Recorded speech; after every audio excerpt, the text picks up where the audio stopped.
পাশে থাকবো। আপনাদের পাশে থেকে আমরা যে কোনো আন্দোলনে আপনাদেরকে সহযোগিতা করার জন্য আমরা ইনশাল্লাহ প্রস্তুত আছি। আমরা আছি, আমরা করে যাব, চালিয়ে যাব। আপনারা পাশে থাকবো।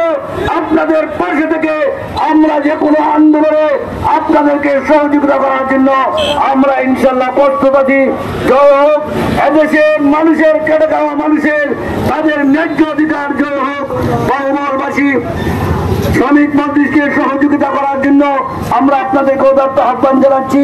শ্রমিক মজলিস বাহুবল উপজেলা শাখার যে আয়োজন করেছে, আজকে যে সারা পৃথিবীর সাথে আজকে তারা একত্রতা পোষণ করেছে, আমরা খেলাফত মজলিসের পক্ষ থেকে তাদেরকে আন্তরিক অভিনন্দন এবং মোবারকবাদ জানিয়ে আমি আমার সংক্ষিপ্ত বক্তব্য এখানে শেষ করছি। নাসরুম মিনাল্লাহি ওয়া ফাতহুন করিব ওয়া বাশশিরিল মুমিনিন। ধন্যবাদ। এ পর্যায়ে আমার সামনে বক্তব্য নিয়ে আসছেন শ্রমিক মজলিস হবিগঞ্জ জেলা শাখার সংগ্রামী সভাপতি জননেতা জনাব শহীদ আহমদ। এখন আমাদের সামনে বক্তব্য নিয়ে আসছেন জনাব শহীদ আহমদ।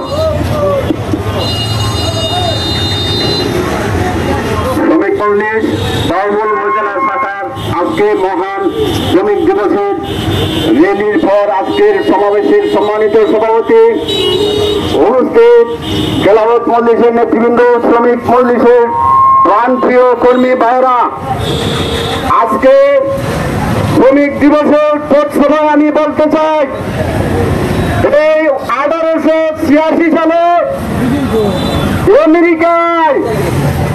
আমেরিকার শিকাগো শহরে শ্রমিকদের ন্যায্য মজুরি এবং 8 ঘন্টা শ্রমের দাবিতে শ্রমিকের অধিকার, শ্রমিকের ন্যায্য মজুরি দিতে হবে, দিতে হবে।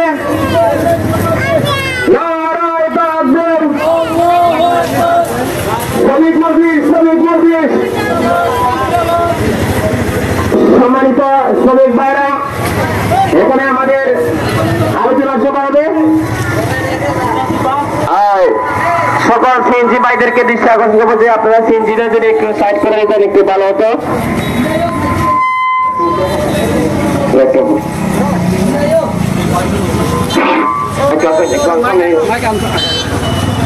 সামনে নেও,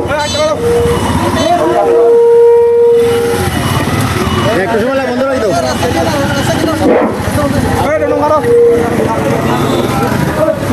সামনে নেও, সামনে সামনে।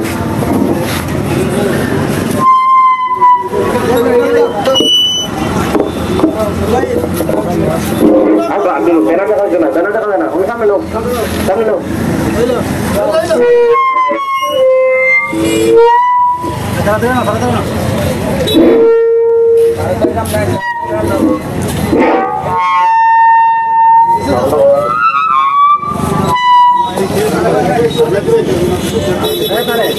Hello hello,